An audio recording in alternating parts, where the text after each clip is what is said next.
Sa gitna ng libo-libong tagahangang nagsiksikan sa Qatar Open ni 1,000 sa Doha, hindi nakalusot si Alex Ila sa unang round. Matapos siyang talunin ng batang Czech na si Teresa Valentov sa straight sets, 7-6, 6-1. Pero kasabay nito, formal na iginawad kay Alex ang opisyal ng rank number 40, 5 baitang napad-angat mula sa number 45. Dahil sa strong performance sa Abu Dhabi, ilang araw lang ang nakararaan. Unang set, nagpakita ng tapang si Alex, hinila ang set hanggang sa tiebre. Ngunit sa huling sandali, mas matibay ang depensa ni Valentov, tinapos ang set sa 7-6. Ikalawang set, dito bumagsak ang momentum ni Alex. Sunod-sunod ang breakpoints na nakuha ni Valentov. At mabilis niyang isinara ang laban sa 6-1.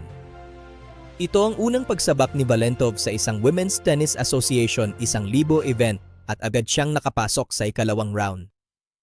Samantala, maagang natapos ang kampanya ni Alex sa Doha. Pero babalik si Alex sa United Arab Emirates gamit ang main draw. Ang main draw ay isang very important person entry na parang bayani na may karapatang pumasok sa palasyo dahil sa ranggo at tabumpay. Higit ito sa wildcard na regalo ng mga organizers. At mas mabuti ito kaysa qualifier na nagdaraan pa sa butas ng karayom sa eliminasyon.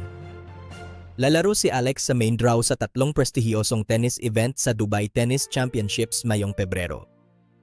Indian Wells Paribas Open at Miami Open sa Marso.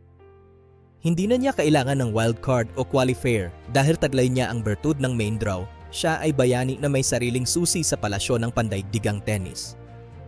Manatiling nakasubaybay sa ating sports break na inhahandog ng Sakto Balita Newspaper, Sakto Radio YouTube channel at saktoradio.com websites.